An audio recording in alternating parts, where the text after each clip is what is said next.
안녕하세요. 저는 서울대학교 지구환경과학부의 예보 분석 응용실험실, 줄여서 예분응 실험실을 맡고 있는 김정훈입니다.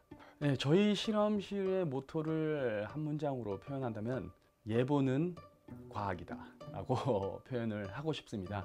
사실 우리 이 기상예보라고 하는 것은 말 그대로 과학의 총집합체라고 할 수가 있거든요. 특히나 우리 이 예보 분석 응용 실험실에서 하는 기상현상에 대한 예보는 실질적으로 대기 중에 일어나는 운동 현상을 표현하는 것이고요. 운동 법칙에 의거해서 움직이는 이 대기 현상은 어떤 수치적으로 표현을 할 수가 있고 수학적으로 표현할 수 있고, 이것을 컴퓨터를 이용해서 프로그램화 시킨 것을 저희가 수치 예보 모델이라고 합니다. 이러한 수치 예보 모델은 이론에 입각해서 과학적인 분석을 이끌어낼 수가 있고, 이러한 분석을 통해서 정확한 기상 현상을 예보할 수 있게 됩니다.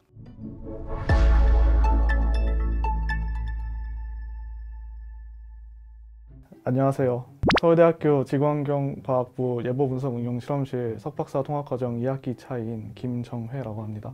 네, 안녕하세요. 저는 같은 연구실에 이번 학기에 석사과정으로 입학한 신예원이라고 합니다. 저는 주로 산을 넘어가면서 파동이 생기면서 대기 상층까지 도달하면 그 파동이 좀 증폭을 하거나 깨지거나 해서 난류가 일어나거든요. 그런 현상들을 연구하고 있고, 그런 현상들의 매력은 제 생각에는 아직까지 모델로 제대로 모의를 하기 어려운 점도 있고, 위험한 현상들을 예기치 못하게 만들어내잖아요. 그런 점들이 또 매력이 있다고 생각합니다. 저는 지금 전남 보성에 있는 그 보성 기상 관측소에 있는 거기에 보시면요, 그 300m 높이의 기상탑이 있거든요.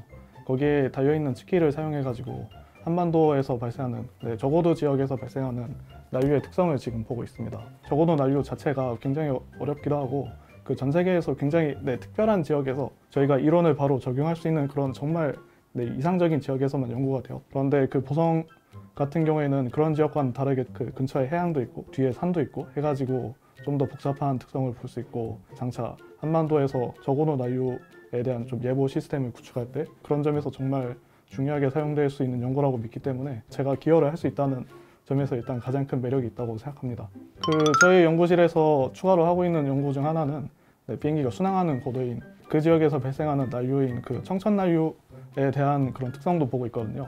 그래서 혹시나 비행기를 타다가 난류를 조회했는데 이 난류가 무섭다기보다는 이게 왜 발생하는지, 아니면 이거에 대한 원인을 알고 싶다라는, 좀 어떻게 보면 좀 자연에 대한 좀 그 반항심을 가지고 있는 분들이 저희 연구실에 들어오시면 재밌게 연구를 할 수 있을 거라고 믿습니다. 저희 연구실에서 항공기 조우하는 난류 말고도 지상에서 일어나는 악기상 같은 것도 연구를 하거든요. 그런 악기상이 일어났을 때, 예를 들어서 서울에 폭설이 왔다던가 그런 현상이 왜 일어나는지 좀 분석을 하고 싶다, 이런 분들 저희 연구실 환영합니다. 저희 연구실에서 작년 여름에 한번 제주도로 출장을 가려고 했었던 적이 있는데요. 하필 그때 태풍이 와서 비행기가 못 떠서 실제로 못 간 적이 있었습니다. 그때 저희 연구실에서 하는 일이 얼마나 중요한지 깨달았습니다. 제가 지금 따로 생각나는 건 없는데, 그 대신에 제가 저희 연구실에서 새로 만들고 싶은 전통은 있거든요. 그래서 제가 원하는 전통은 매주 한 15일쯤에 그때쯤 되면은 그 달이 막 밝고 보름달이 뜰 때잖아요. 그때 저희 연구실 사람들끼리 다 같이 모여가지고 일명 월하 육식회를 했으면 좋겠다고 생각합니다. 네, 너무 좋아합니다. 예보는 과학이다. 예보는 과학이다. 예보능 실험실로 오세요. 진짜 미치겠어요. 아니야. 예보는 과학이다. 예보능 실험실로 오세요.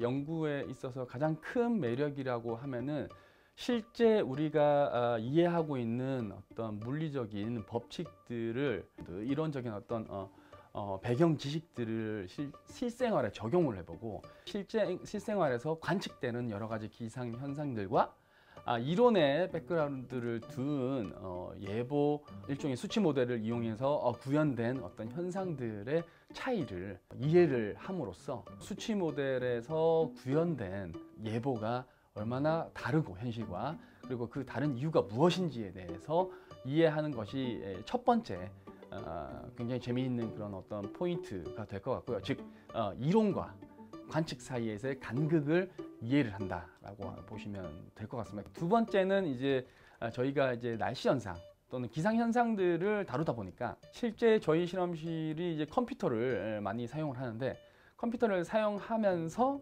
또한 하늘을 많이 쳐다보게 됩니다. 저희 실험실에서 컴퓨터를 사용하는 것 플러스 저희 실험실의 실제적인 어떤 실험실은 우리가 일상생활을 통해서 느낄 수 있는 이런 기상 현상이기 때문에 따로 실험실이 필요 없는 일상생활에서 저희의 연구 활동을 할 수 있는 그런 어떤 장점이 있다라고 할 수 있어서 그 부분이 두 번째 굉장히 재미있는 그런 부분이라고 말씀을 드릴 수가 있겠습니다. 예보는 100% 정확할 수가 없다는 것이 진리입니다. 진리고 그 이유는 크게 저희가 세 가지로 얘기를 드릴 수가 있겠는데요.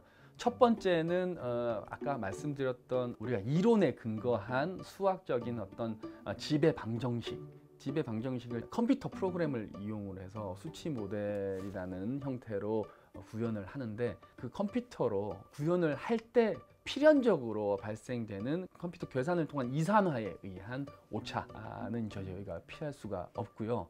또한 이제 현재 현 상태를 관측을 잘해야 돼요. 즉 분석을 잘해야 되는데 다양한 어떤 스케일의 대기 현상을 완벽하게 다 관측을 할 수가 없습니다. 관측 자료의 어떤 불확실성, 특히나 이제 관측 기계 오차에서부터 시작해서 완벽하게 모든 지점에서 관측을 다 할 수 없는 그런 어떤 한계 때문에 필연적으로 예보 오차는 발생될 수가 있고, 마지막 세 번째 예보 오차 발생 원인은 결국에는 이제 인간이 예보를 하는 것이거든요. 어떤 이론과 어떤 관측 플러스 인간의 어떤 능력이 결국에는 원하는 어떤 예보를 드리는 데 있어서 완벽한 예보를 드릴 수는 없는 필연적인 한계는 존재합니다. 하지만 저희는 항상 최고를 추구하려고 하고 과학의 어떤 배경 지식을 근거로 해서 객관적으로 예보를 하려고 하는 것이 저희 과학자들의 바람이라고 할 수가 있습니다.